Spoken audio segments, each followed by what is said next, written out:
Yep, here. Yeah. Okay. Right there. Awesome. Well, as you probably know, I've heard a lot about y'all from my family and y'all using my family's land. But I don't know if y'all have an official name for your ranch or your operation, and nor do I know the extent of y'all's history in the cattle business. So I was wondering if you could share a little bit about that. I'm very curious. I have to ask you this question. I'm also extremely curious. Okay. We operate as individuals, Catherine, so we really don't have a name. All of our paperwork and stuff is done as an individual. So Okay. we haven't gone any farther than that with that stuff. But as far as the history, Lori and I are both fourth generation stockmen in Colorado. My great granddad was an operator on the Eastern Slope.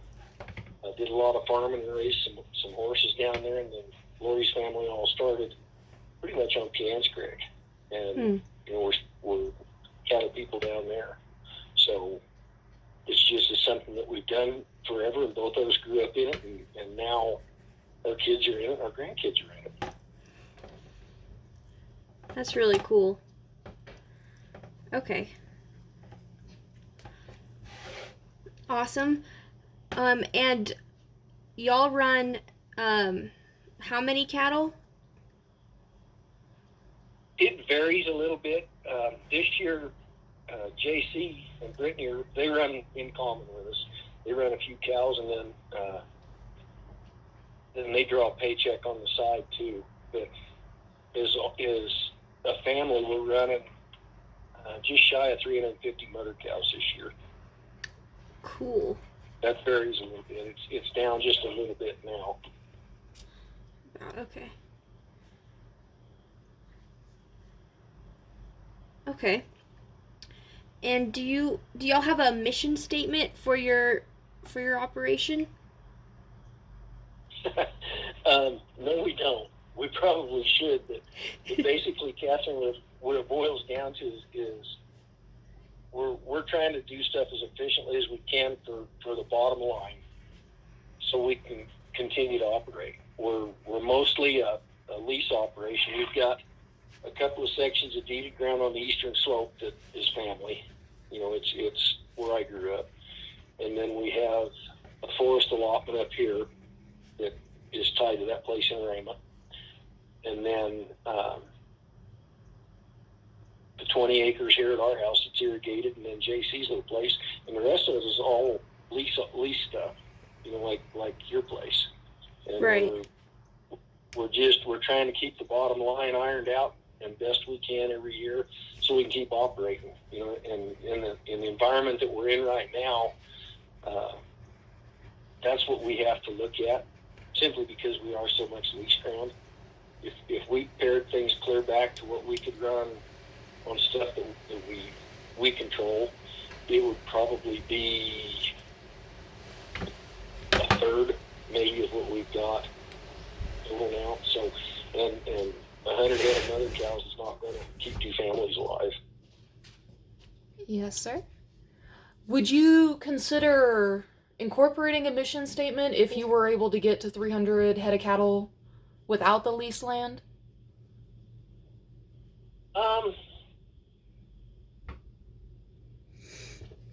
We've kind of, along with the cows, we've got JC's incorporated a broodmare band into what we're doing with the cows. So he's raising some working horses, some cow horses. We've got a mission statement there. We're trying to raise good, solid horses that are dependable, that will take the miles that we've got, and get them marketed at an affordable price. It's kind of like a cowboy's horse for a cowboy's wage. I guess is what that amounts to. But I like that. As far as a mission statement for the cattle, I guess we've never written it down because it's something that we've always known and always been in our blood. So I guess it's a different deal than most businesses, where it's not necessarily a job or even a business. It's a lifestyle. So the mission statement part of it is something that we really never put anything into effect on other than those horses, and we have done that. But that's kind of, you're dealing with a different market there, where you're messing with people that come from several different walks of life and different situations. So you've got to add some kind of a marketing kick to that, I guess. So that's why we've done that. Another thing we want to ask you, sir, is just kind of the general layout of how you have all the land in terms of cropland and pasture acres, and roughly the size of each, if you have that information. I can get close for you. That's good, a yeah. Census every year trying to figure out the same thing. We're set up where some of our stuff is a flat lease on meadow ground, and we kind of have an idea of what we've got for acreages there. The rest of it, like the cow leases and stuff for the pasture ground, a lot of that is by the animal unit, so you don't necessarily have a total acreage written down. It's what something is considered to carry, like on the forest. They figure that is 100 AUMs for 4 months, and I think the total on it boils down to about 2,400 acres up there. And then we have, I guess we can start right there. There's about 2,400 on the forest. There's another 1,100 on the eastern slope. It's all grassland. In the past, we've run on Oak Ridge on L07 with a bunch of cows, and there's about 4,000 acres there. Okay. We You said have another 320 at BLM that goes kind of with the forest. So okay. total up there, looking at about just shy of 8,000 acres of pasture ground. And then meadow-wise, we're probably looking at, hay ground. We're probably looking at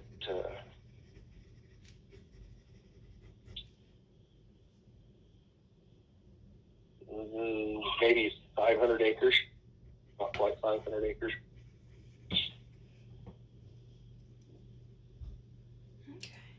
Okay, cool. So that covers all. That covers all of that. Awesome. Thank you, Mike. Okay. Well, for this phone call, we were going to focus on, or at least start with, and see how far we get with the genetics of your cow herd, and your genetic basis, and then a little bit of reproductive management. And we'll just go from there, if that's okay. Sure. Okay, you already answered. You said you have 300, you hunt about 350, give or take, breeding females in the operation currently. Is that correct? Yes, ma'am. Okay. What is the breed composition of those females? They're all crossbred cows, mostly black and red. The cows that we started with are Limousine Angus cross cows at their foundation. The outfit that we were picking up our bulls from has since quit, so we have shifted to bulls that Ben and Jamie are raising there, and those are Simmental Angus cross bulls. So I guess our calf crop is looking at predominantly Angus with a Limousine Simmental mixed to them. Okay.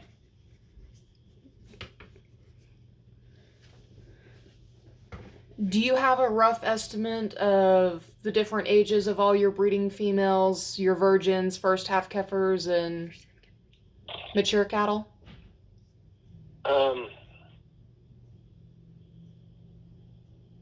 No, I don't have an inventory of their ages. I can tell you that every year we try and keep somewhere around 40 head of heifers, and then we will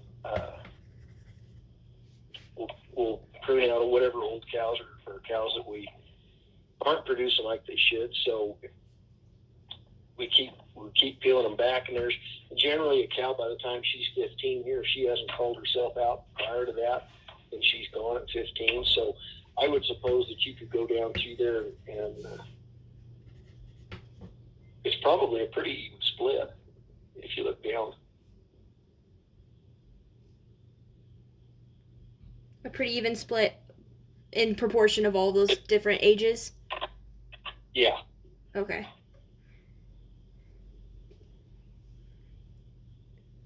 And you said the figure 40. In what context you kept 40? You keep 40 females every year, or what did you say about that? We try to. When we gather in the fall, we'll start going through those calves and we'll peel out somewhere in the neighborhood of 40. Some years it's more, some years it's less. This year it was way less because we're dealing with a drought situation. We weren't, up until a couple of days ago, we weren't sure where we were going with what cows we had, because we had two different pastures. Well, one of them that dropped out last year as far as we ran out of water. Oh, and my. There's not the snowpack that you need to get your reservoirs full again. And then the eastern slope country has gotten zero moisture this spring, so we weren't sure where we were going with cows. So then when you run into a situation like that, then you have to adjust your numbers a little bit to fit. We did not keep as many heifers as last year, heifer calves, because we knew we were going to run into that situation, so we only kept 20. Okay. Do you always breed and keep your own replacement heifers, or do you occasionally buy any? We haven't bought replacement heifers for 12 or 13 years. Okay. Try and buy them all, or try and raise them all, I'm sorry. Okay. Okay.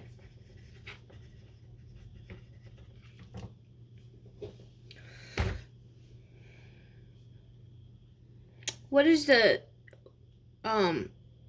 mature weight that your cow herd generally averages at? Do you know that?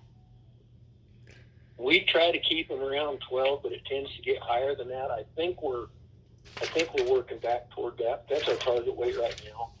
And certainly with a bunch of crossbred cows like we're running, you're going to get some variation where you're going to have some 1,100-pound cows, and then you might have some cows that weigh 13 or 14. But 12 is what we're looking at, 12 and a half. Okay, cool.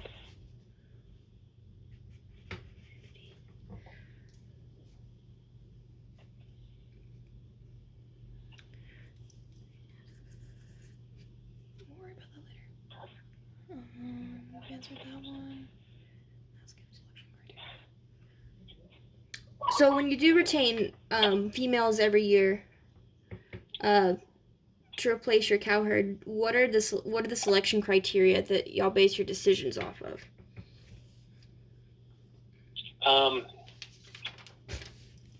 At one point, we were looking for frame, because when Lori and I moved back down to Eastern Slope and tied into my family, my dad's cow herd, they were small cows. They were a bunch of 900-pound cows. We were looking for frame at that point, so we started looking at Limousine and even some Soler cattle on top of a bunch of solid Angus cows.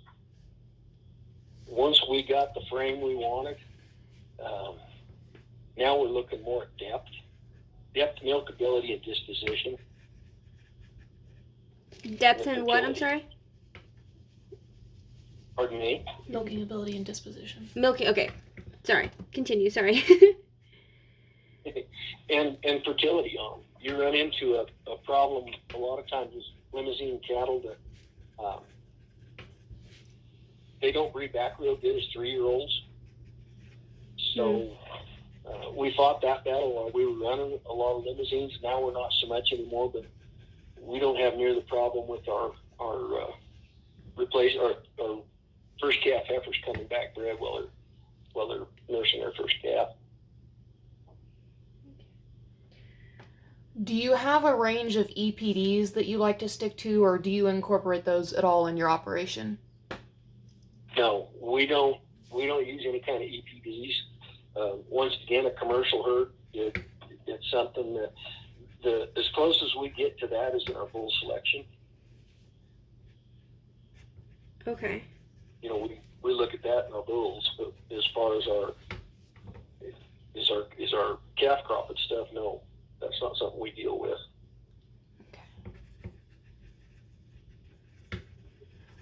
What are your major culling decisions based on? Well, first and foremost, if the cow comes in open, she's gone in the fall when we preg check. Okay. If she's open, she's not going to make anything the following year. And at one point in time, we used to play with open cows a little bit if it was a young cow that was open, but anymore it's gotten tight enough on the profit margins that you can't afford to keep one that's open. So that's first and foremost. Then we start looking at what the calves are doing. You know, if you get a handful of calves in there that aren't measuring up to what the rest of them are, then you take a long look at those cows, and generally that's an age thing.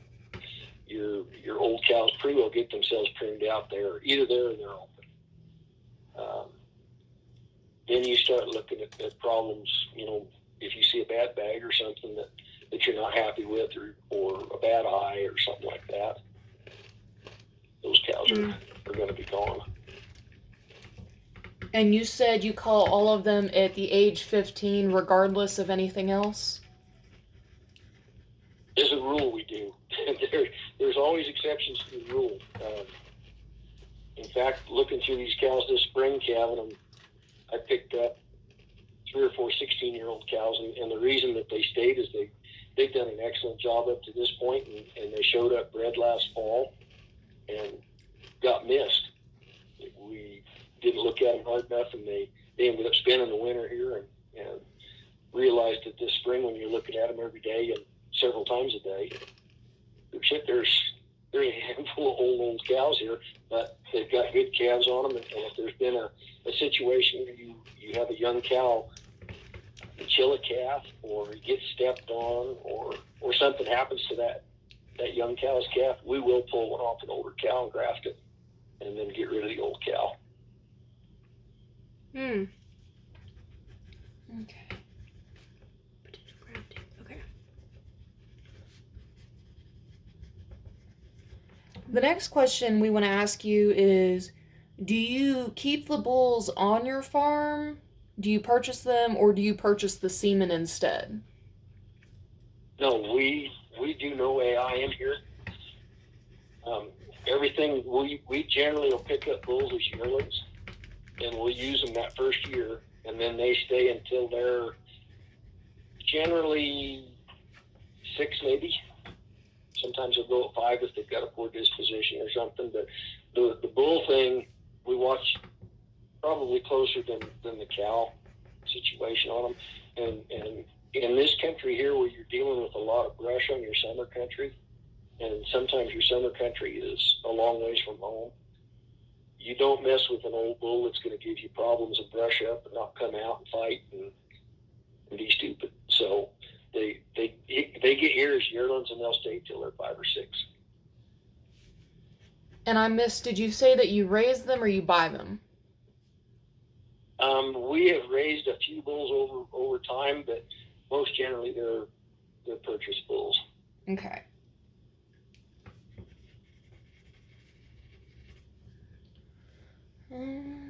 How many total bulls do you currently have that are breeding? At this point, we will turn out 18 head, I think, this summer. We generally try and figure a bull every 20, depending on where they're at, maybe every 25 cows. Okay.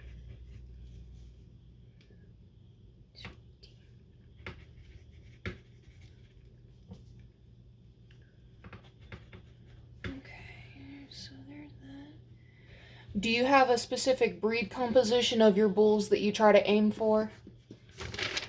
Oh, you mentioned that there's Sim Angus crosses. There's Sim Angus bulls right now. They're a composite. I'm not sure that you start looking into the industry literature and stuff now, and a Sim Angus bull is treated almost like a purebred. It's kind of like a limb flex where they're a limousine cross bull. Composites are becoming more and more popular. Mm-hmm.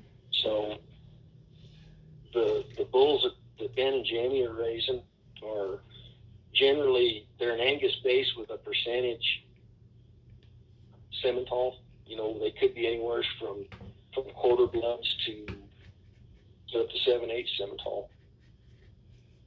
But we deal generally on bulls that are 3/8, I think, is what they've kind of been running to. And some of them are the black Angus crosses on the Simmental, and some of them are red Angus crosses on the Simmental. So we've got our bull battery right now is almost even blacks and reds. And I know you said that you use EPDs much more on your bull side. What is your selection criteria for your bulls currently? I'm not sure just exactly how to put that one. I put an awful lot of faith in what my son-in-law Ben Rogers is doing. That's his strong suit is looking at bloodlines and dealing with the EPDs and stuff. And when I started hunting for bulls for what I want, I asked Ben to put together a bunch of what fits us, what he looks at our cows and says, this will work for you. And I'll tell him that I want a heifer bull or two thrown into that mix. And then we'll go in and select from what he's picked. So to be honest with you, I'm being lazy and I'm letting Ben do my EPD work for me simply because I have faith in what he's doing. No, that's okay. And he hasn't let me down yet on it. Sounds like a good delegation. I mean, if we need to, we could ask you for his contact information so that we could ask him if we needed to for our information, I guess.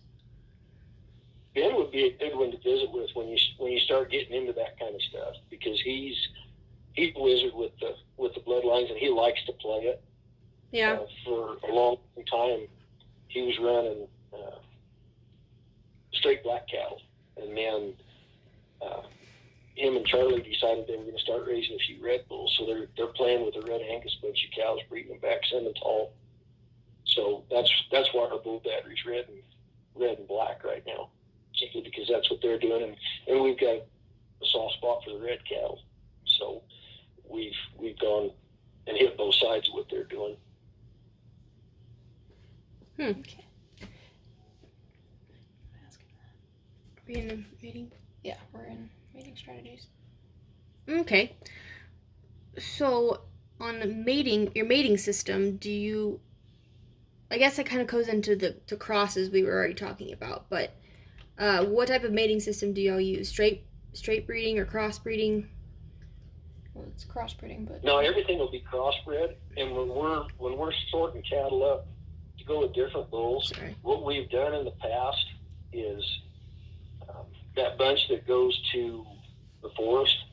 It's a 100 cow allotment, so there's 100 head of mother cows are going to go to that one.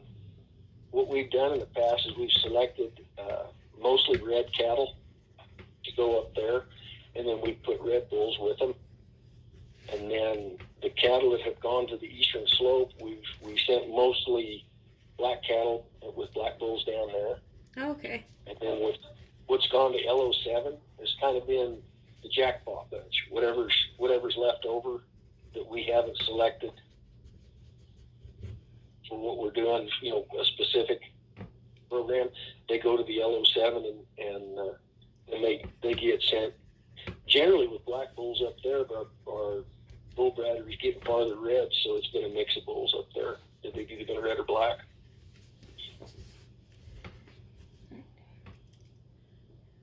And since you're crossbreeding, do you breed them as a terminal cross or as something else? It's not really a terminal cross, but what we've been doing with it, like I say, at one point we were running those limousine cross cattle, and we got as far as we wanted to go that direction with what we were doing. And then the people we were dealing with on our bulls at that point generations changed and they gave up on the bull deal, and the timing was such that it worked good for us, so we could optimize our cow herd going to a different type of bull with these Sun Angus bulls, where we're getting more, maybe not the height and the frame size, is going back to more depth and a thicker kind of an animal. So that's kind of what we've done there. Okay. But I guess bear in mind that these cows that we're dealing with started back 100 years ago. So there's cows in there that'll show traits that my great granddad had. Where there'll be a lot of shorthorn type of cows. Back then, when they were running cows there, they were farming a lot. They were running a few shorthorn cows around more to milk, and keep meat around the house. Back then, those guys were self-sufficient. The spreadsheet that they used would fit on the back of an envelope. They'd spend a few bucks on gas to fill an old John Deere tractor. They were farming with teams and old 2-cylinder tractors, and back then when you butchered at home, and then you took your meat to town because you didn't necessarily have electricity. So you'd pay a locker fee in town rather than buying a freezer. Now we take a beef we want to butcher, we take it down to Perky's and have butchered, and we bring it home and stick it in our own freezer. So it's been reversed. So everything has changed with how you're doing stuff, and the same with those cows. I mean, there's some shorthorn blood in those cows way back. Then there's Hereford blood in them. From the time when maybe I was a kid, and then as I got older, the black bull started coming back in when everybody was looking for the Angus Hereford cross and black balled cows, and then it went from there to sticking some limousine on them, and then injecting a little bit of Simmental into them too. So there's a cow herd there that's got 4 or 5 different breeds in her background somewhere. If you look close enough on some of these cows, we've got 2 or 3 cows that go back to Beefmasters, and that's simply a deal where when I was a little kid, the neighbor had a Beefmaster bull that got in, and they kind of liked the heifers that they got out of them, and we identified them through the years, and they've always done good. So we've got some cows that if you go back 6 generations maybe, they've got a little Beefmaster blood in them. That's so funny. It's kind of a strange situation. It was a happy oops. It's never, for us anyway, it's never been something that's been cut and dried. There's always been a lot of experimentation along the way, and see what happens here and what happens there, and different kind of philosophies over the generations, where it's changed an awful lot, and I'm sure it'll change a lot after I'm gone if my kids are still messing with it.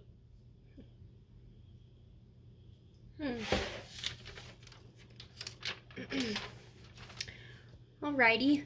So y'all calve in the spring, correct?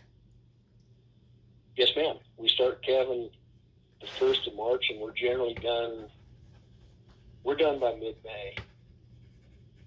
So we've got 60 days of going at it pretty hard, and then another week or two of just kind of stragglers. Okay. And that's for all 3 of your breeding herds? Yeah.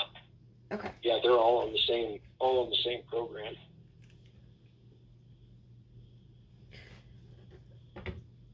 And what is the length of the breeding season before that? How long bulls are usually turned out? The bulls will go out around the 1st of June, and it's actually the breeding season. Gestation time on cows is shrinking pretty serious. Hell, it's in my lifetime it's shrank more than 2 weeks. So a 285-day breeding season, I think is what it figures out, is 14 days shorter than it used to be. So if you look at a chart and say, well, they're turning their bulls out the 1st of June, they're not going to start calving till close to the middle of March, but you're going to start the 1st of March. You can count on it. So we're calving from the 1st of March until middle of May. Wow. So the bulls are going out the 1st of June, and then they'll stay with those cows until November, when they come off the mountain or come off of LO7 or come home from Rama or whatever. That's when the bulls get pulled out. But by the time we're done, 60 days into your summer season, they're not doing anything but laying around getting ornery.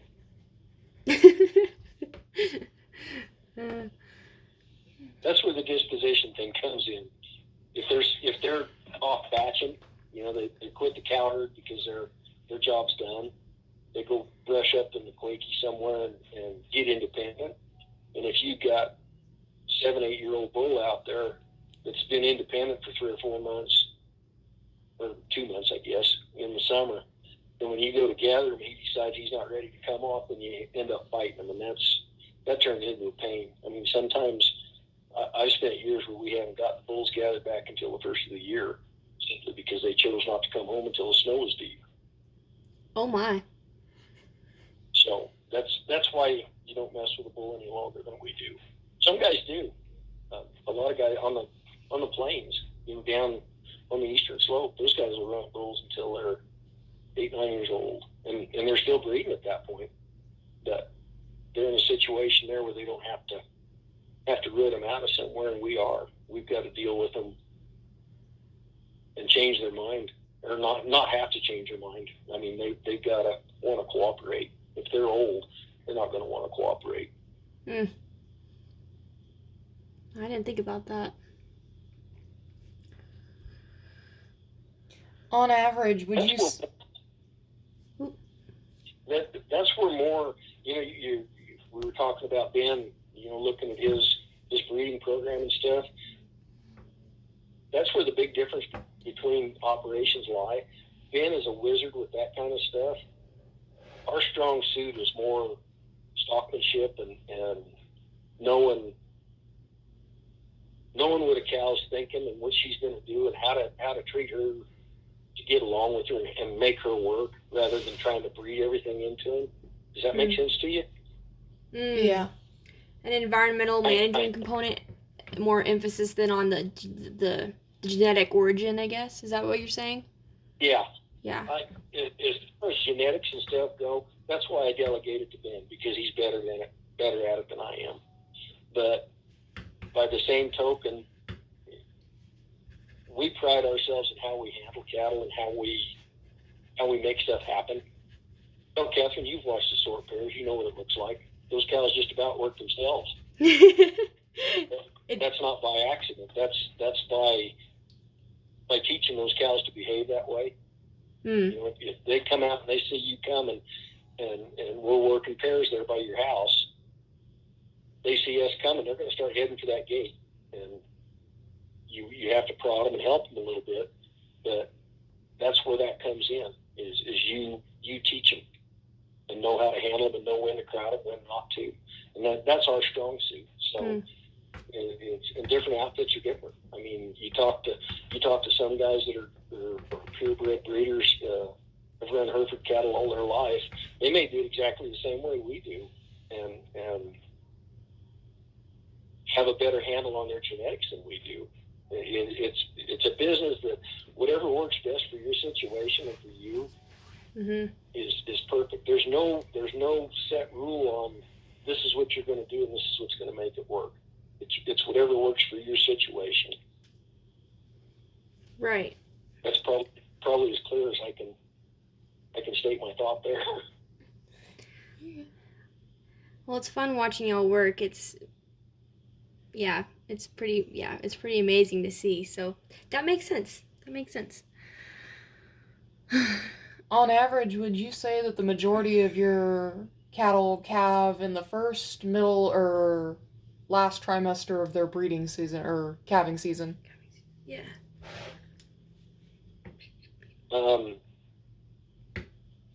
You're talking about cycles? Is that what you're asking? Like, are they calving in the first cycle or second cycle, or? Are they calving as close to March as possible, or are they calving closer to mid-May? Is that what you call cycles? The bulk of them are going to calve way quick. Okay. We start calving over there at your grandma's house, and we calve for about 3 weeks there. So that's about a cycle. And by the time we pull out of there, we're over half done calving. And then, Oh wow. Okay. so the bulk of them are coming in that first cycle, the first 21 days, and then it just gradually slows down. Generally, people are still pretty busy the second cycle, and then once you get past that, then is when you start dealing with your stragglers. So you Okay. get 45 days into it, then it slows down a bunch. And are those stragglers usually older cows or? Not necessarily. A lot of times those older cows, they may not. Generally, the older cows we've got are pretty good cows because that's why they're still here. Right. Okay. The ones more often than not that are on the later end of things are your young cows, your 3 and 4 year old cows. Just you're taking a 2-year-old cow. She's bred as a long yearling. That cow's still growing. She's going to lose a set of teeth after she calves her first time. So they're not getting enough nutrition sometimes. If you put them out, you turn those pairs out, and you've got a 2-year-old heifer with a new calf on her. She's trying to raise that calf through her first summer. Plus, still growing. She's still maturing, and then she's not going to pull back as quick simply because her nutritional requirements aren't being met as close as they should be. Mm-hmm. And she's going to be a little later, and you'll see that happen with the 3 and 4 year old cows. When you go to calving, sometimes they're the ones that are on the later end of things, probably more often than the other old cows. Okay. And once in a while, you'll catch a few heifers. A lot of people are calving their heifers early. They'll try and get their heifers out of the way. They'll AI them, sync them up, AI them, and get them gone before they start calving their cows. We don't. We calve our heifers separate from our cows, but we run them in parallel, the time-wise. So they're not getting a lot of regroup time from the time they calve until the time they're asked to breed back. But it gets down to one of those deals where you have to fit your environment again. Mm-hmm. And we figure if they're, and we're not as brutal as a lot of guys are, but if they can't fit the program, then they're not going to work. Right. I know guys that feed nothing on the eastern slope. They'll put out a little protein, and that's it. And if those cows can't make a living year round on their own, they don't want them, so they won't mess with them. But they're culling out a way higher percentage of their cows than we are too. But and we probably cull more than some people do. But Yeah. it depends on your situation. Do you find that the cows that calve later in the season, because they're growing and racing to meet their nutritional requirements, do you find that they, when they get older, become more efficient and calve earlier in this calving season? As a general rule, they do. They'll catch back up. Sometimes you have cows that just flat won't catch up. They'll be chronic calving on the late end of things. But we've had cows. In fact, we started our herd with some late calvers that the outfit we were working for didn't want to mess with, and they sold them.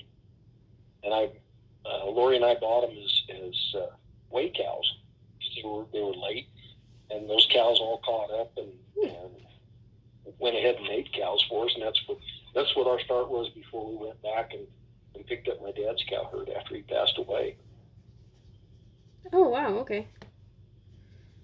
If you and it's something just to think about, but is you're looking out there when we're calving there, Catherine, and if you see a cow with a cropped right ear, that cow was a late cow as a 3 or a 4-year-old cow.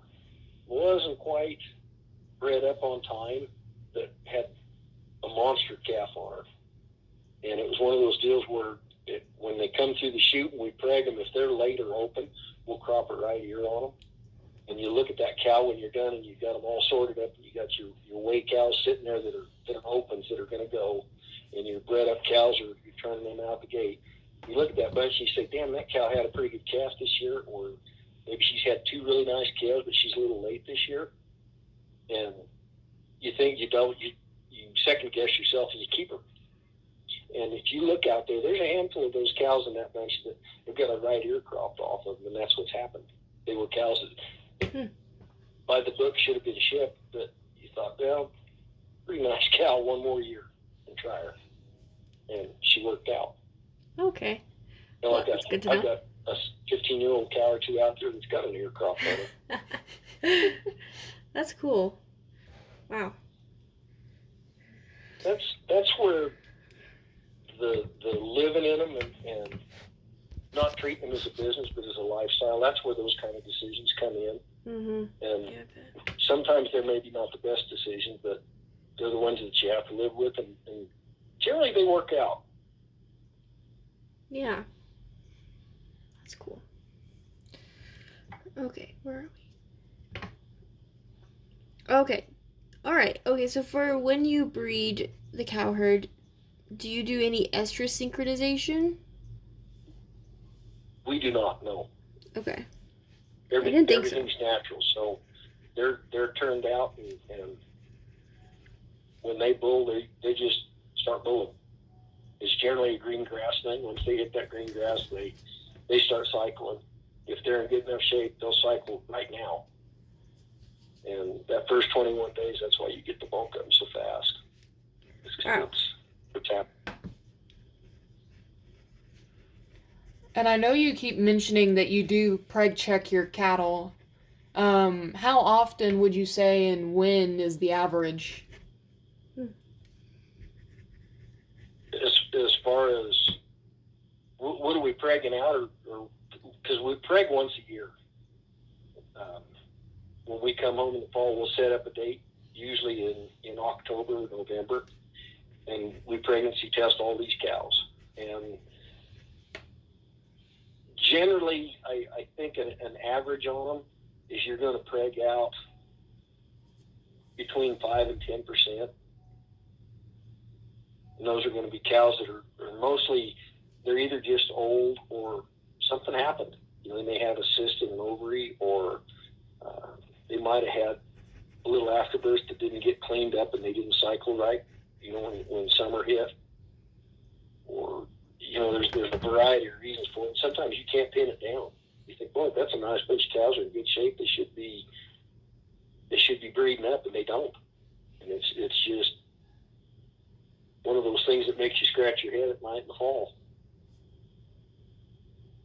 But yeah, you're looking at a 5 or 10% preg out. And that means that they're cold because they're open. That's what preg out means? Yeah. Okay. Yeah, they're either open or way late. Okay.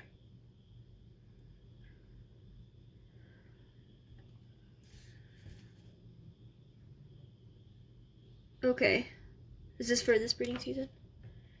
Yes, I think so. Okay. How many? Okay, so if 5 to 10% preg out, that means y'all have around a 90 to 95% pregnancy rate on average? Yeah. Okay. And all of your cows were exposed in that time. None of them were kept back away from the bulls, correct? No, everything's turned out. Okay. The heifer calves that are turning a year old, they're turned out. All ages of cows, everything goes out, and bulls go out the 1st of June. We're somewhere close to that. Okay.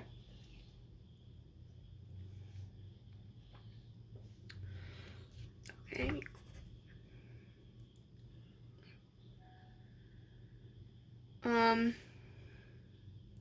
I know you're still in the calving season.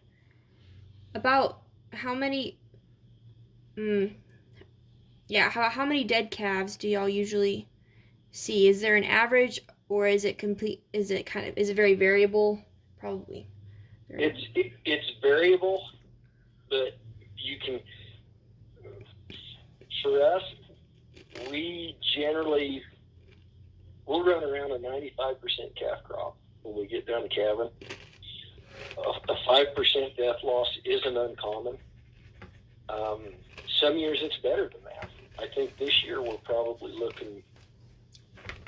I looked at it just a little bit ago. We're knocking on 97% calving right now.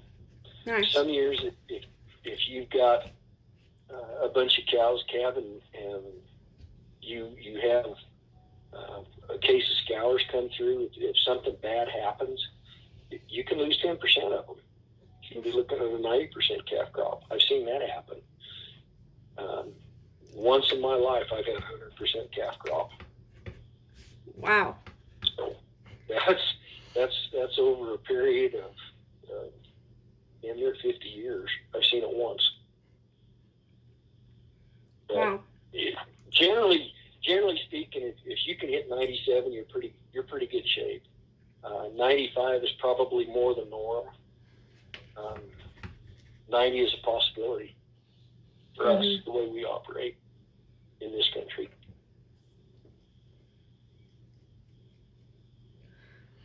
And do y'all assist any of the cows when they're giving birth? Or do y'all let it do it completely natural and on their own? We try to let it be natural.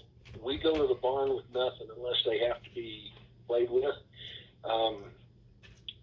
This year we calved the heifers at my house, and to date we're not done with the heifers yet. We've got a few out there, but to date we pulled one heifer calf, and then we had a couple of the old cows have an abnormal presentation where there was either a backwards calf or a leg back or a breech birth or something like that. But so far this year, I think we pulled one heifer and a couple of cows maybe. Okay. And I will attribute that to letting Ben pick my bulls.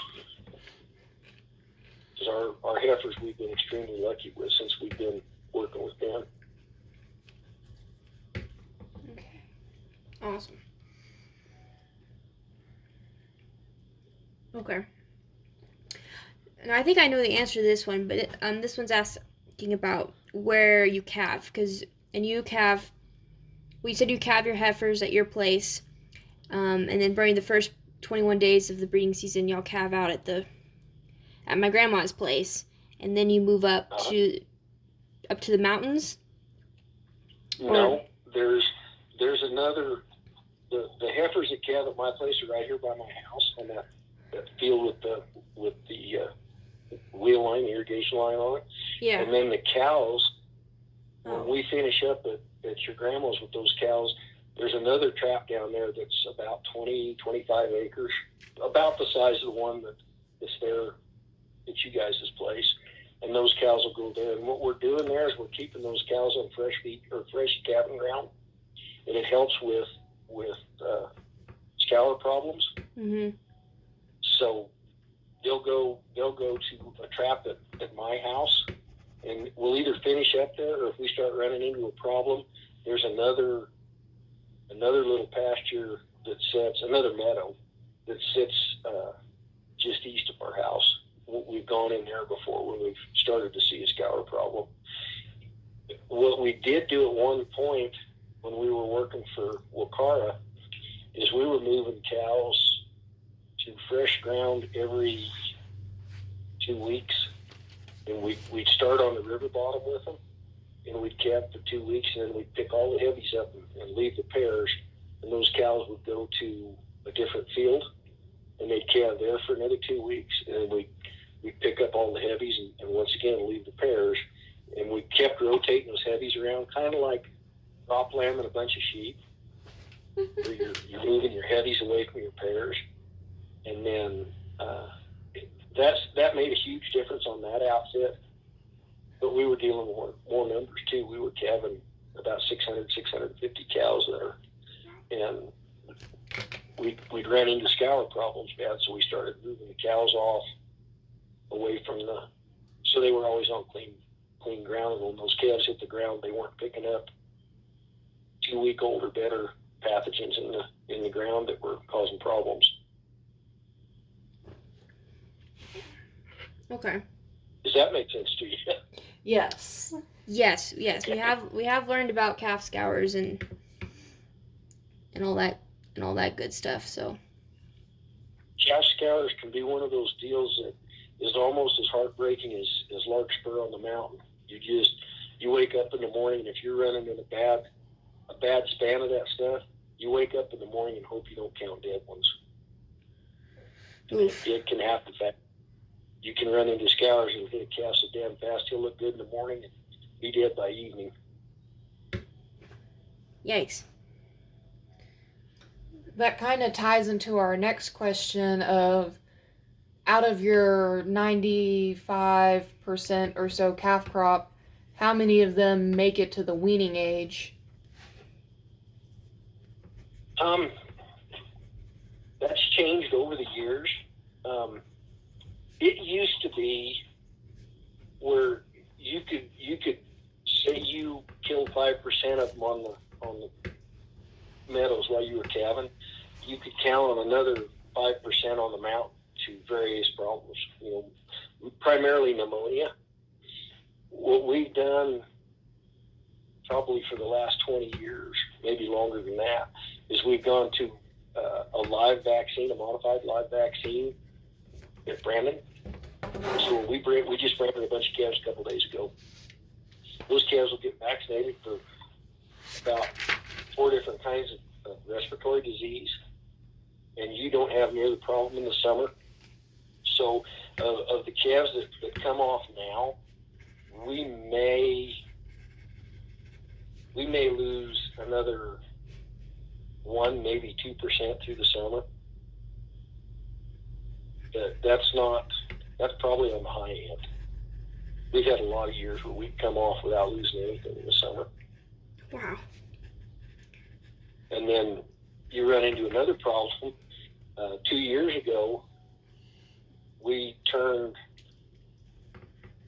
changed our grazing period on the forest, so we bumped it up from 100 to 120 head for less time, and turned out 120 head of calves came home with 118. Bears got 2 of them. Damn brown bears ate them. Bears? Oh my goodness. Yeah, ranches down here don't have to worry about that. No, just coyotes. That was a new one for us. We never lost anything to bears. The sheep herders fight them bad.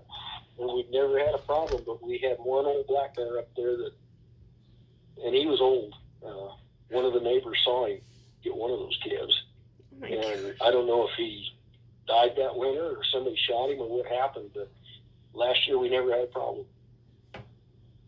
But yeah, you run into that once in a while. But yeah, if you're looking at a summer loss, about 2%. I'm starting to wander on you guys pretty bad. You ask me a question and I give you about 6 miles worth of answer to it. I apologize for that. Oh no, it's really helpful because this will allow us to go back and piece things together and make our project all that more detailed. Oh, definitely. Okay. Oh, definitely. We'll add some color to it then. We have to throw the bears in there. I mean, gotta keep it exciting. Goodness gracious, that's crazy. The bears are they're just a footnote on it. We get these wolves started in this country, it's going to be a lot worse. They're killing stuff up in North Park right now from a little pack of them that came in from Wyoming. Oh, they reintroduced wolves into the area, did they? Well, Colorado's had a deal here a while back where the last election cycle, where the environmentalists wanted to reintroduce wolves, and danged if they didn't get half the population to decide that was a good idea. So, in theory, we're supposed to have wolves reintroduced here in 2023. We did have a band move in from Wyoming ahead of them, and they've been up in North Park and in the far northwest corner for a few years, and the North Park pack managed to start killing cattle this spring. I think they've gotten four head of cattle and a handful of dogs, ranch dogs. Oh man. So they're wrestling with that right now, and in the whole mix of things, the wolves got delisted while Trump was president. Now that we have Biden in office, they relisted them. So the jurisdiction for Colorado for the reintroduction program went from the State Department of Wildlife back to the Fed. So that's going to throw a kink in what happens. Oh boy. Because for the Fed to do it, they've got to run a NEPA and an EIS. So that's going to change what happens too. Do you have any guard animals that run with your herd? Any donkeys or anything of that sort? No. Okay. Nope, just JC. He's a good guard animal. You know, he's been known to harass stuff once in a while. Oh my. Oh, I'm not surprised. Oh, that's crazy. Dang. Wow. Okay. Okay, how many cows weaned? What What- was the average age at the weaning that they were weaned at? Of cows. Gosh, I've never figured out the days. If those calves are March and April calves, they're generally, if we go first part of November with them, we've done that historically. So whatever that figures out for days, from say April 1 to November 1, we have started weaning calves here the last couple of years, and we'll wean them around October 15th. Same calves, but we'll wean them and hold on to them on these meadows, and then market them as weaned calves through sale barn. Okay. Do you have an average weaning weight of your calves? About how much they weigh when you market them as weaning calves? Yeah, pretty much, and it'll vary some years. Some years they'll be a little heavier, some years they're a little lighter.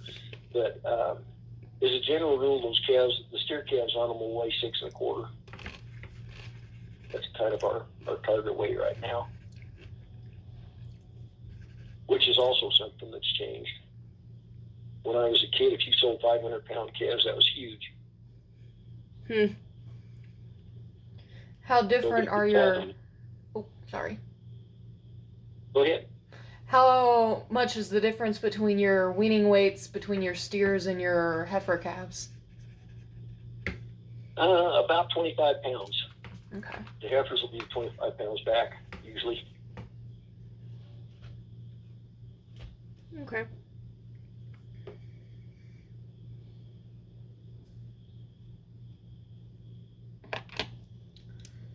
We got that.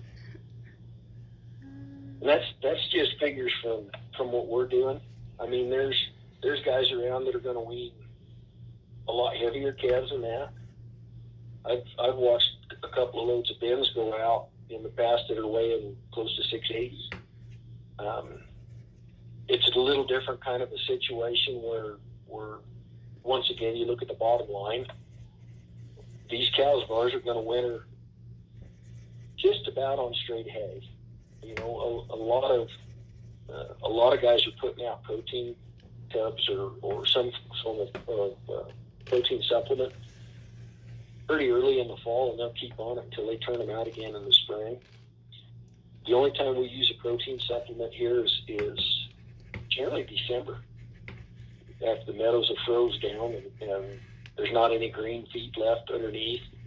We'll go to a protein supplement, trying to keep those cows from having to be fed until the first of the year if we can help it. But that's a bottom line kind of a thing.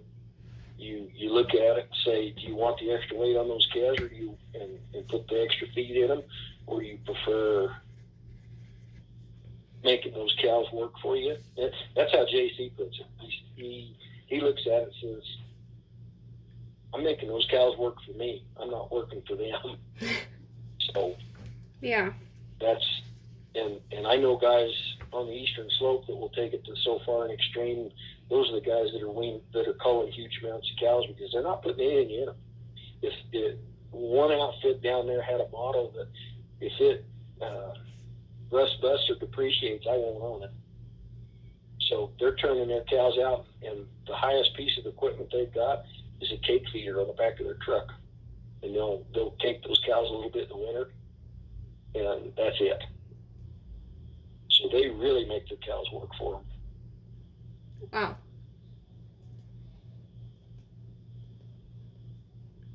All right. One of our last questions for our reproductive section before we move into nutrition, if that's all right with you, is just if you do any breeding soundness exams on your bulls before they go out and how far in advance.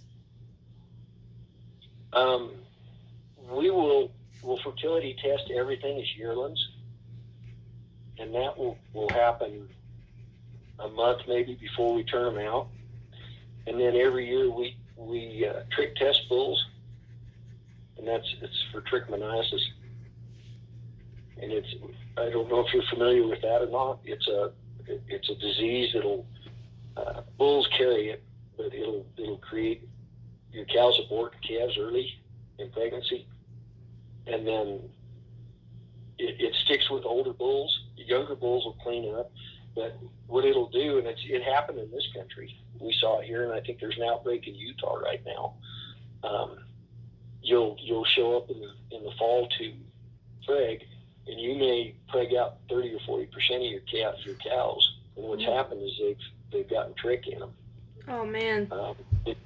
In this country, what it turned out being was a damn longhorn bull that somebody had for a pet. He'd come out of Utah, and he started horsing around down there by Rangeley, and I don't think people realize what the story on him was.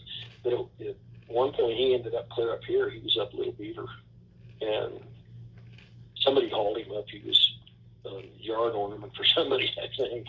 But he got out, started breeding cows, and the damn trick showed up, and it started going through cow herds up here. We were fortunate. We caught it quick. Coryell got a pretty damn good dose of it, and we were pulling up away from him. But in the summertime, where things were just kind of the tail end of stuff, we bordered him on our forest allotment, and we picked up a few late in the year. So I think we pregged out. That was one of those years where we might have pregged out 10%, but it was enough that where Coryell had a problem that we started trick testing bulls, and I think at that point we were running about 30 head of bulls, I think, and we lost 7 of them. We tested them, and they showed up with trick. So we were real fortunate in the timing that it didn't cost us. If we hadn't picked them up, the next year would have been a disaster. Oh man. It's a good bullet to dodge. Yeah. Yeah, we dodged that one by the skin of our teeth.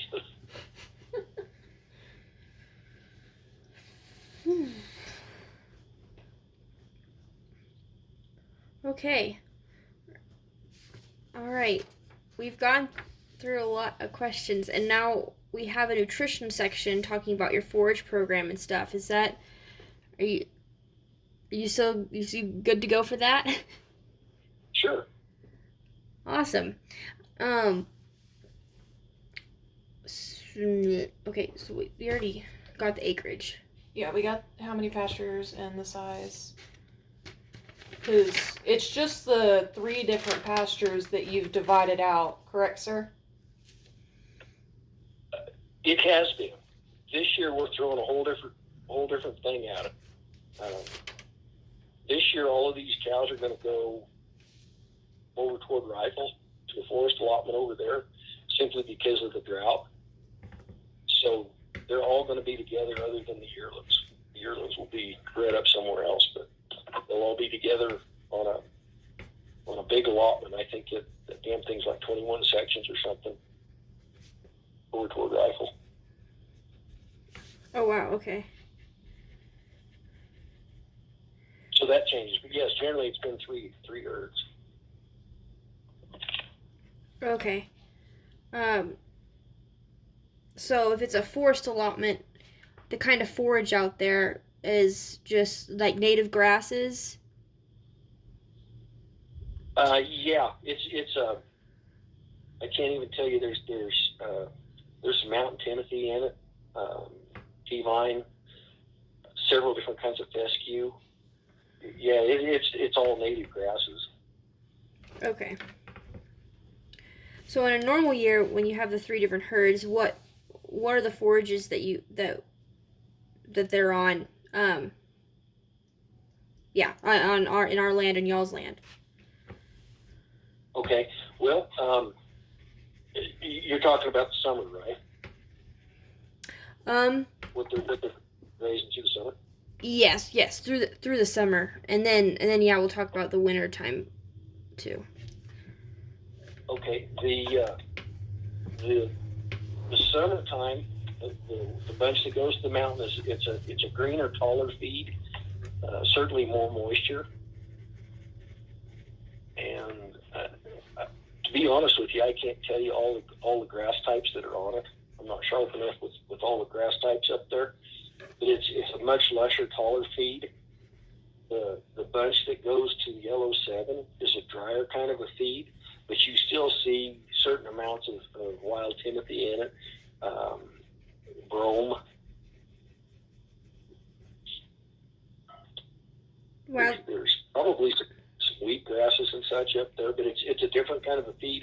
It's a drier feed, and the country, like the overstory, the trees on the forest, you're dealing with country that's some pine cover, mostly aspen and snowberry brush. So it's a different kind of a feed. The Yellow 7 bunch is an oak brush type of country, oak brush, chokecherry, sardis brush.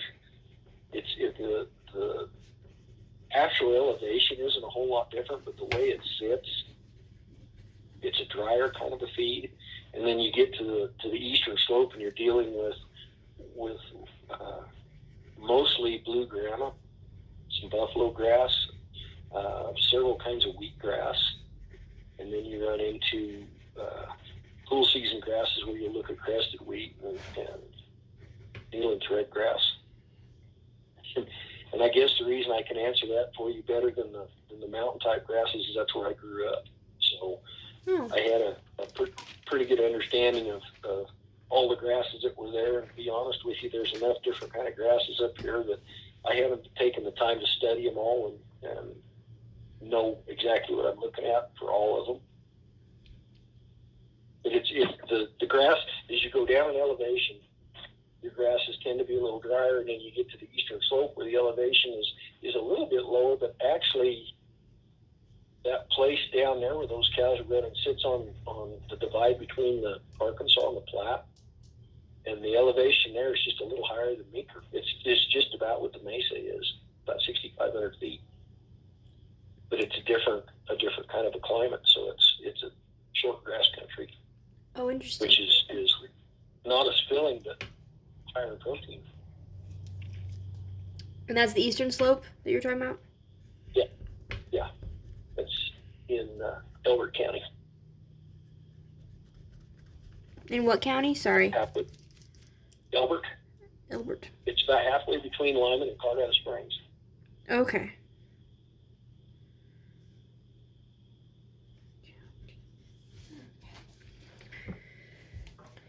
Are any of the pastures fertilized, do you know? No. Okay.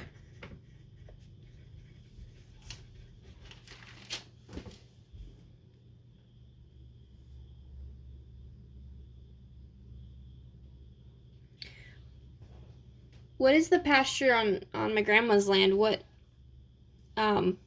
forage is that? I'm curious. Is that I should know what it is. You're talking about across the road there? Yeah. The stuff that y'all usually hay for the winter time. What we're putting up for hay? Is that what you asked? Yes. Most of this hay ground in this country is a mixture of timothy and brome and orchard grass. you'll catch some crest, or once in a great while you'll catch some crested wheat, but not very often. Strawberry clover, you're going to pick up in there. It's a nice blend. Typically in this country, Timothy is what you're looking for. But Timothy, I think, is faded out some. In fact, I reseeded some out there on the far west end of your grandma's place just a couple weeks ago, and was looking for a Timothy orchard grass mix, and I couldn't get the Timothy. So I laid down a bunch of orchard grass. It was starting to thin out a little bit on that far 40, and I wasn't liking what was happening there. So I broadcast a bunch of orchard grass in it. Okay.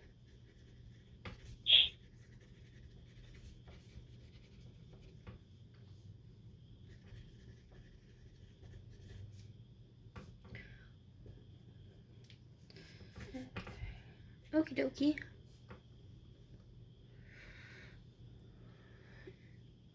Okay. I don't know if this question is coming, but those meadows where none of the pasture is fertilized, the meadows almost exclusively all are. Okay. Meadows. Now, do you want to get into another talk on fertilizer? Because that's a hot topic right now. With our situation where our natural gas is more or less under attack. I mean, they've closed back our fossil fuel industry some. You're well aware of that, Catherine. But between that and what's happening in the Ukraine, the fertilizer price is better than doubled. In some cases triple, depending on what you're using. But these meadows up here, as a general rule, we have a set amount of fertilizer that we want to put down to make it work. What we've done in the past, and for the past several years, it's costed about $50 an acre to fertilize. This year, it's $93 an acre. Ooh. I just got done visiting with Mark Etchart over what my fertilizer bill is going to look like this year. How often do y'all fertilize the meadows? Generally once. You hit them about this time in the spring, just before they start growing hard. Some people will do it in the fall, but we generally do it in the spring. Okay. Do y'all? Oh, go ahead. And sorry, I just may be confused. Does the meadows include Maryland's property, the Whiteman property? Is that included in that? Do y'all? Yeah. Okay, so y'all fertilize out there too. Anything that you've seen us run the haying crew over, you swap it and rake it and bale it. Mm-hmm. Any of that stuff is fertilized. Yeah. Okay. And that you said was about 500 acres in total, so that's what you're paying $93 for every one of those 500 acres. Yep. Oh boy. Gotcha. that's what's making it, and probably what we're going to do is cut back just a little bit on it, just trying to save a few bucks. We've got a little bit of wiggle room, so it won't come to quite that much. And some of it we won't too. Your grandma's place will be fertilized like it always has been, total numbers of it. But some of this stuff on the old Amick place that we got leased over here, we will probably back off of as far as what we fertilize. What we lay down, we'll probably lay down just as thick. But if there's spots that have been marginal in the past or in real swampy kind of ground that's hard to dry out, we may not lay down fertilizer in those places. Okay. And in the past, it hasn't all been fertilized either. I mean, there's spots that are like on your grandma's place down low there, where it's pretty sloughie and it doesn't get cut. That doesn't get fertilized. Oh, okay. I wonder. Yeah. not the total 500 acres probably doesn't all get fertilized. What we look at in the past is around $15,000 a year worth of fertilizer. This year is going to be closer to 30. Oh goodness.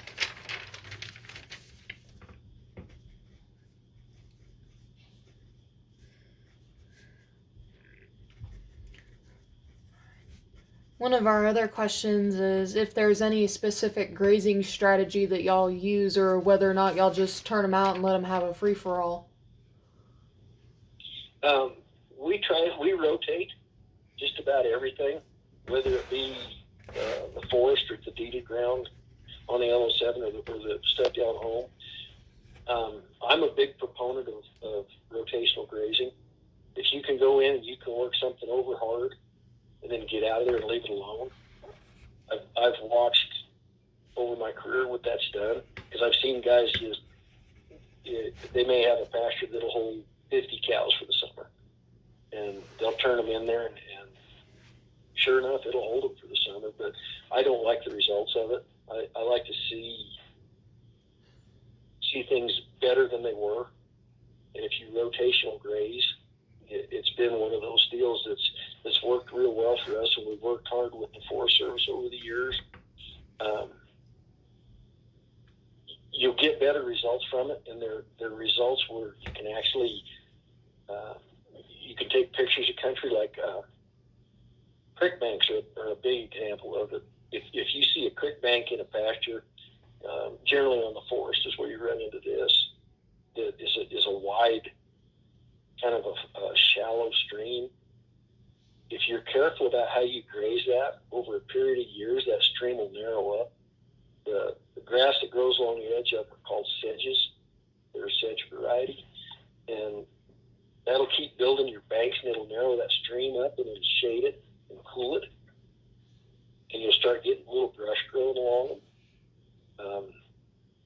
We had a program where we dealt with the Forest Service and the Division of Wildlife, and it was called a Coordinated Resource Management Program, and there's photo points on it that have been put together.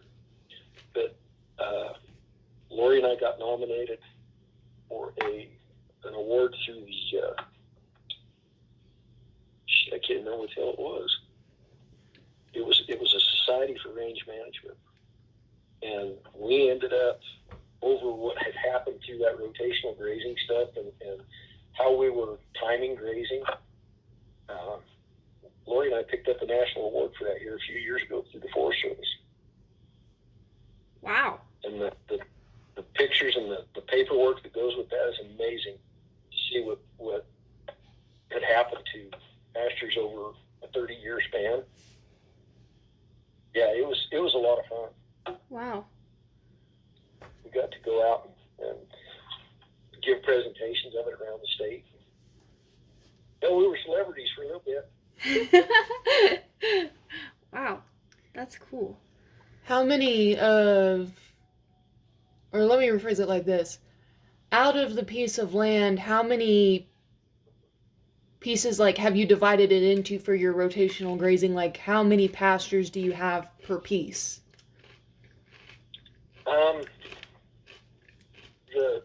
The eastern slope country is broke into 6 different pastures that we rotate through. The LO7 up here is broke into 4. The forest isn't broken into any of it because JC lives with them, and he keeps those cattle where they're supposed to be without fences. I mean, he pokes a bunch of cows where they're supposed to be and makes sure they stay there until they're supposed to move on to the next piece. And that's kind of the nice thing about the forest, is generally you have enough room to do that. We're a little close on our allotment up there now because it's a smaller allotment. But when we're running that big bunch for Wakara, we were looking at 30 or 40,000 acres that we were rotating up there, and then another 20 on the DOW in the spring. So it was a lot of riding and a lot of keeping an eye on cows and keeping, because once they learn, then they try and go before they're supposed to. So we spent more time at the front of those cows than we did behind them, just trying to hold them up. they'd think about, the upper end of that country was Lost Park. And from the time they'd leave the ranch, all they wanted to do was get to Lost Park, and you just had to keep working them back to where they were supposed to be. And then once the snow started flying in Lost Park, those cows weren't happy until they got back to Maryland. They knew that's where they were going to winter, and they just keep working that way. You have to keep them pushed back. Wow. And once again, I gave you way too much information for the question you asked. No, that's. I kind of want to see that now. I kind of want to. That's really cool. Anyway, I guess okay. Hay. Y'all raise your own hay. On our property and your property? Question mark. Yeah. Well, it's you guys' place, and then we have a little bit of deeded ground of our own here that we irrigate, and then a big chunk of what's the old Amick place that Diana Watson has. Diana grew up as an Amick, and that's like a she's third or fourth generation on that place there, and that's where the Yellow 7 comes in, and then these meadows that run from our house kind of over toward Maryland's. They're all part of that old Amick place, and Watsons don't use all of it, so they lease part of it to us. Oh, okay. So those are the meadows. So we're raising hay on mostly leased ground, but some of our own. Okay. When do you typically start feeding the hay? At what time of year? We shoot for the first of the year, and some years you make it, some years you don't. Depends on what the snow's doing. If we don't have a tough winter, or even a normal winter, we can make it till Christmas or the first of the year. I can remember once that we made it past the first of the year. We didn't have to start feeding until the middle of January. And there's been more than that we've had to start feeding the 7th of December. Depends on what the weather's doing.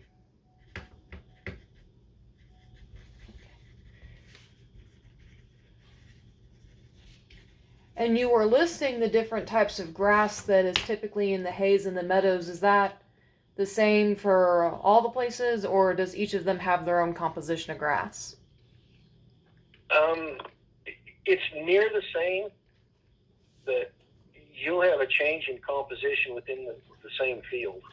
I mean, when people start looking at their hay and saying, we're going to test our hay and see, what our protein content is, or what a certain mineral they're looking for, and that'll change from one place to 100 yards away. So, but generally that's what you're looking at. If the composition percentages will change just a little bit, but they're all near the same.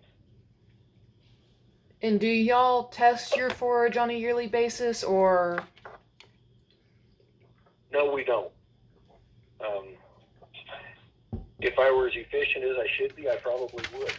But if I went to testing, by the time we get our stack yards filled, it'd take a truckload of hay to get it all tested, I think, and get a good test on it. That's a good point. I look at it, and I generally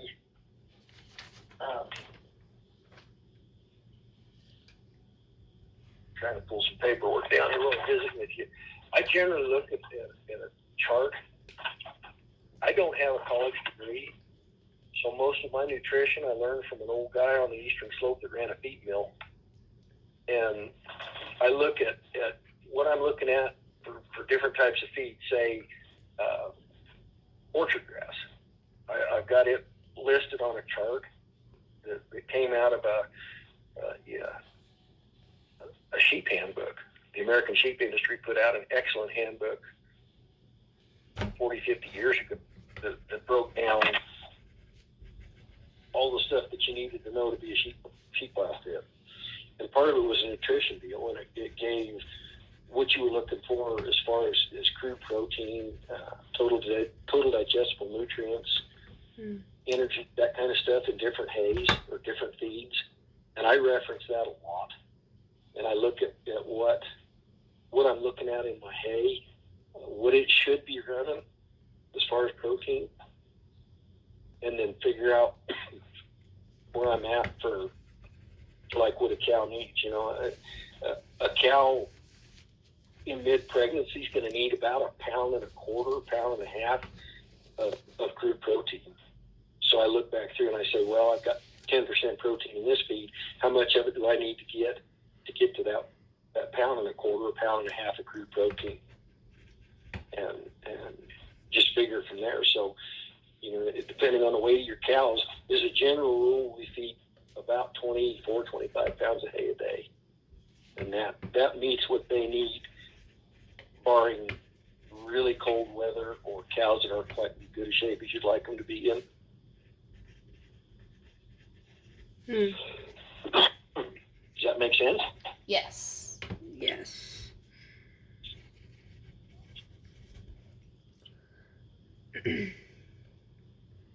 Actually, in one of our labs, we had to use one of those charts that we were given in our beef production textbook and analyze the different forage types and stuff like that. So that was I didn't know there could be so much to know about grass.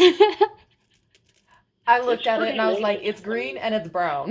You look at stuff and you start looking at minerals, and nutrition's my weak point. That's why I tend to have paperwork laying around that's got the raw numbers for me to look at to reference.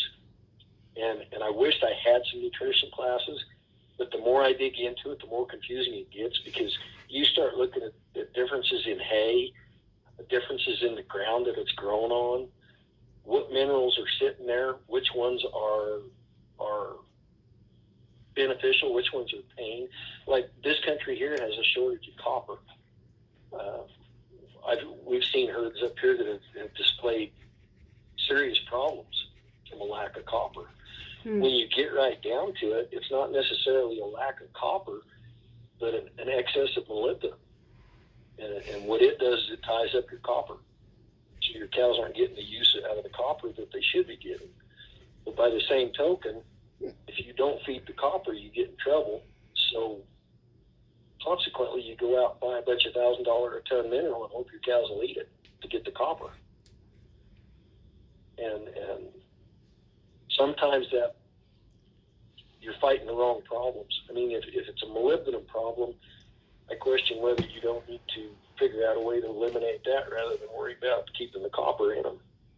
But there's so many variables that go into nutrition that it's hard for me to sit there and look at it and say, this is a solid answer and this is exactly what you need.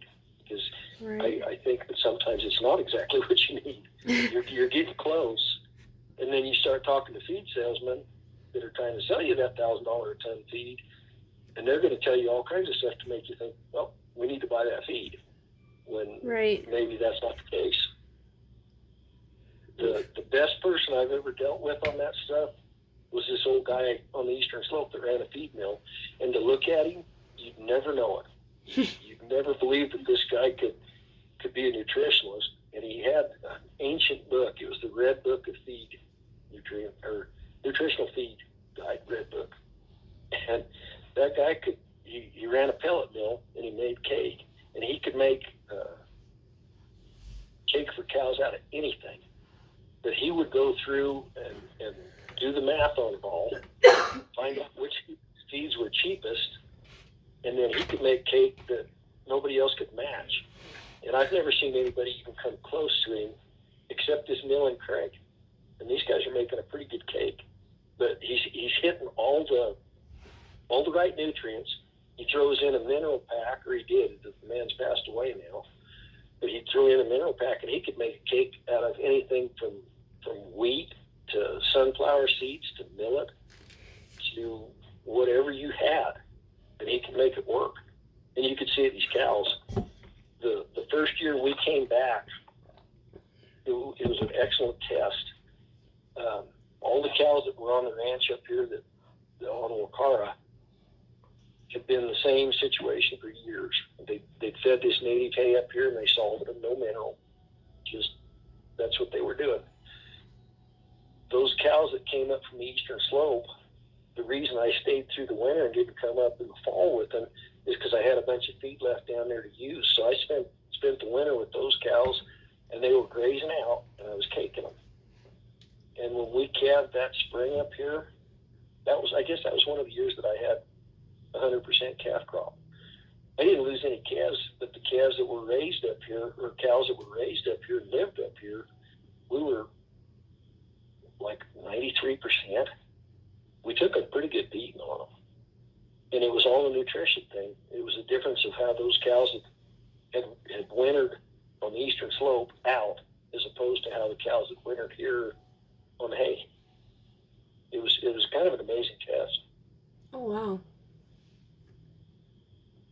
But that old boy knew his stuff, and he had feed made for me. We were feeding, where they were feeding 22, 24 pounds of hay up here, those cows down there were wintering out and they were getting 2 pounds of cake. And on a normal winter, before I do that, I'd feed them, when I had to start feeding, I'd feed 15 pounds of hay and 2 pounds of cake. The TDN and the cake would, a pound of that would equal 2.5 pounds of hay, and it was more nutrient dense. So I was getting a better bang for my buck going that direction in our situation.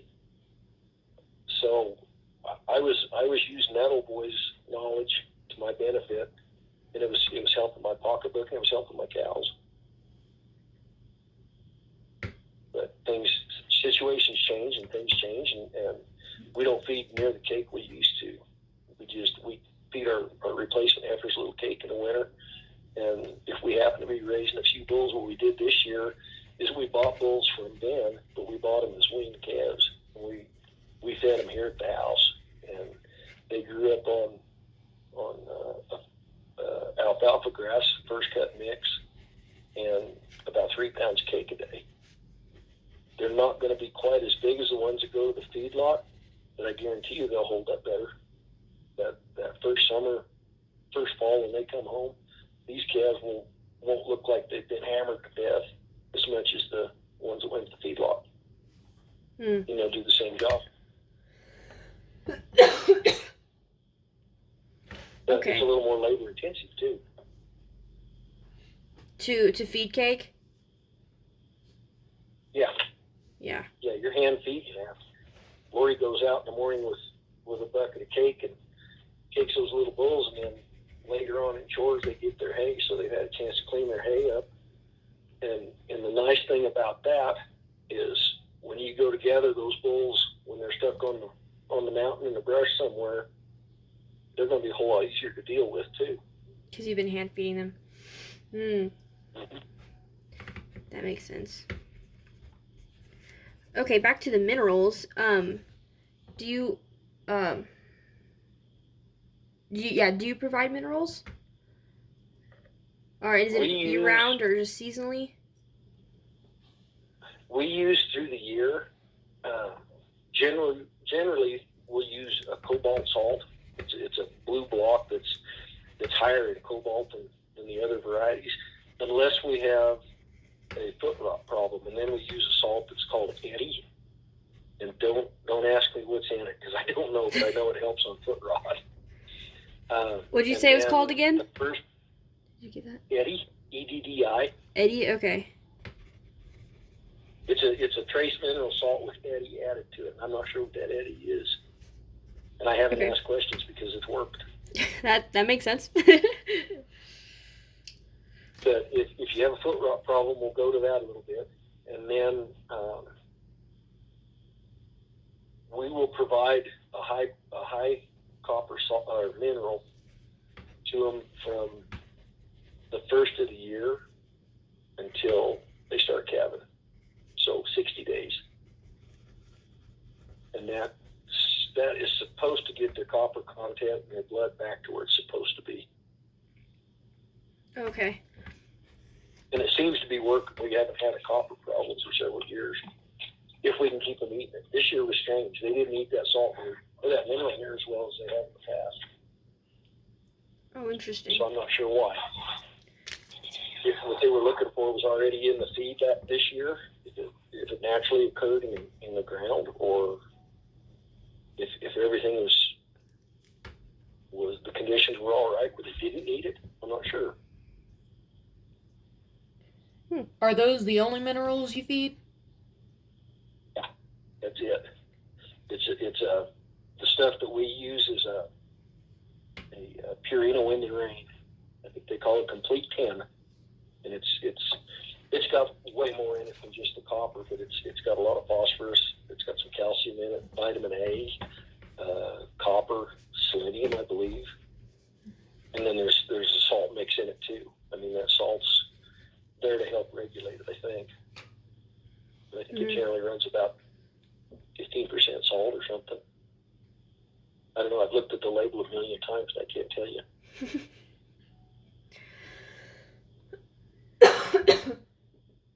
And you don't do any kind of protein or energy supplement, do you? Well, that's what the cake was. Oh, just the cake for the bulls? Just the cake on those little bulls and the replacement heifers, the calves. And then this year we caked our big bulls too. They weren't looking as good as we wanted them to, and the hay pile was looking like it was going to be a little short. So rather than increase the hay, I went back to my days on the eastern slope, and we started feeding with cake to them, and it made a huge difference.